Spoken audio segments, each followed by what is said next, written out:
following video is over-exaggerated. Practically all opinions shared are not accurate to my true thoughts and feelings. So don't blow me up or swarm me with bees. Please? The fact that they replaced Ringo Starr with Michelangelos. Like, I know I've been giving Ringo shit for the past 2 videos, but at least he's like some sort of well-known celebrity that many people would know. Who the fuck is Michelangelos? Goofs are still a thing. Granted, they're not as bad as they were in season 2, but still. You didn't notice this? Andrew Brenner wrote some of these stories and they didn't credit him. Jerks. Audrey didn't like Henry's Forest because it broke real railway practice. Yeah, says the guy who had that same engine walled up in a tunnel. And also, apparently this episode breaks Rule 55, which is dumb because Henry's on a siding, not a running line. Nice of you to finally adapt Percy's promise only after it was mentioned in season 2. Glad to see you're sticking to continuity. I want a scarf, I want a scarf. Rubbish, Percy, said Henry. Engines don't wear scarves. Engines with proper funnels do, replied Percy. You've only got a small one. That's Izzy Gomez from Tugs. But where's his face? Oh God. Yeah, and that's Big Mickey. What's he doing here? I thought he died in the munitions fire. Wait. He died in a munitions fire? What? Bulgy is such an idiot, dude. Like, what made you think you would fit under that tiny-ass bridge when there was a clearance sign on the bridge itself?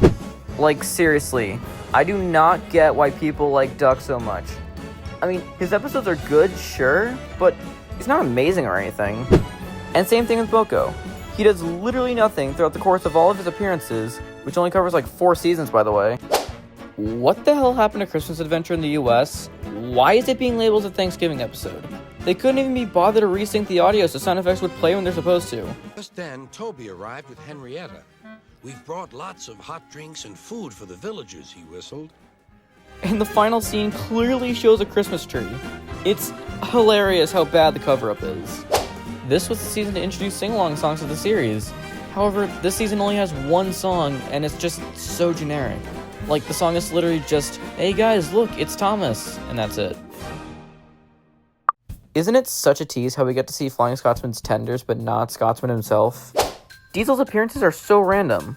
Like, he leaves in season 2, appears in the Christmas episode for some reason, comes back in season 3, leaves in that same episode, and then he appears in other episodes without any explanation.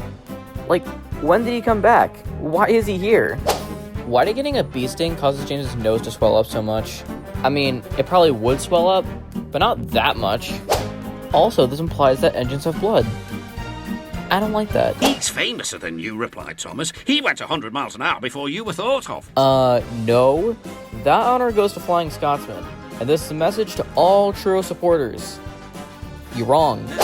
This laugh. Toby, they're only joking. Ha ha! Escape was just too good. Now every episode has to live up to it, and that's simply unfair. However, I will critique the episode for removing Isabel for seemingly no reason. They didn't adapt Super Rescue along with the other stories from Enterprising Engines? Come on, that's the best one from that book. We interrupt season 3 of Thomas and Friends to bring you the original pilot pitch for Thomas and the Magic Railroad.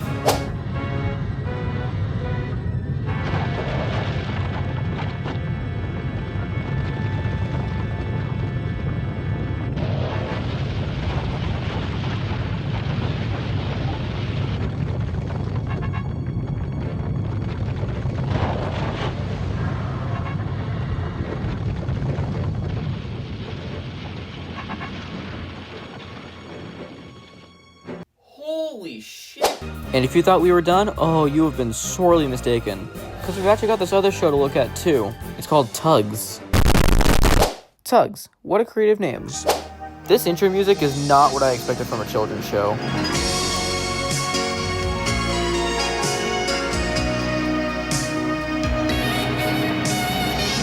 You know what? This song's a bop, so who the hell cares? Despite taking place in the real world, there is not a single person, or a living thing for that matter, to be seen in this show. Except for this one seagull, that is literally the only living organism that you can see. How the hell does Sunshine whistle through that single tooth? Hello, Sally. The show takes place in America, yet all the characters have British accents. That makes no sense except for OJ. Izzy Gomez. What do you know about it, you South American eater of junk? What I know, I sit around waiting for nobody to tell me. The Duchess, she come in this morning, suddenly everybody busy. We interrupt Tugs to bring you the Suez Canal. We also interrupt Tugs to bring you COVID-19. No, seriously, this episode's even called Quarantine.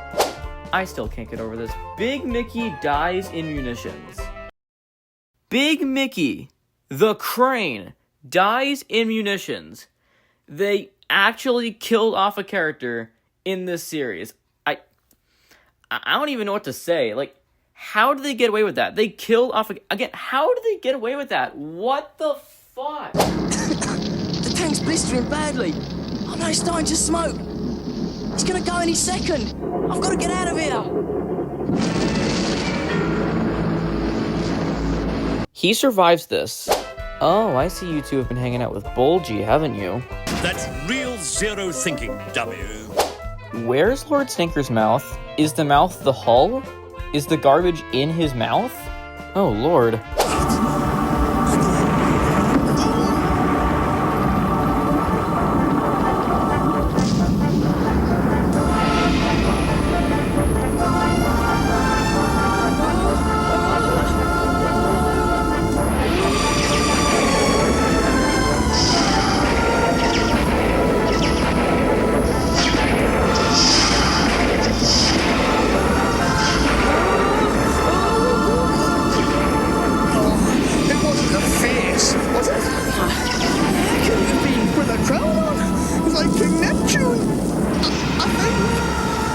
Now we're seeing things.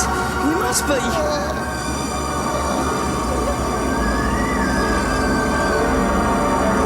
Holy shit!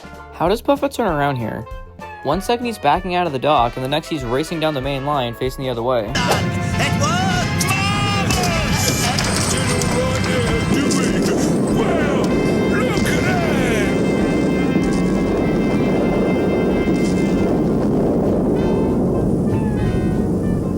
Why does every goddamn thing in this show just fucking explode? Apparently there was a scrapped episode about Hercules, and based on the episode's description that's on the wiki, the episode sounds amazing. I understand why it was cut, but I really wish it hadn't. Honestly, I'm just salty we never got this show here in the States. This show was made for us Yanks, and it was so good, and the fact that it failed this badly just saddens me. And no, Salty's Lighthouse doesn't count. Oh boy. That was a doozy. Well, I'm sure you guys are quite triggered by now. No part thanks to me. If you guys would like to get untriggered, I suggest watching my Railway Series collab video. It has tons of amazing creators recreating Railway Series stories, all celebrate the 80th anniversary of the best franchise on Earth. Or you could watch Nathaniel Bandy, because he kind of inspired the whole format for this video. You could do that too, I guess. Anyway, I hope you enjoyed this video. If you did, don't forget to like and subscribe. It seriously helps me out a ton. And I hope you have a very Merry Christmas. Deuces.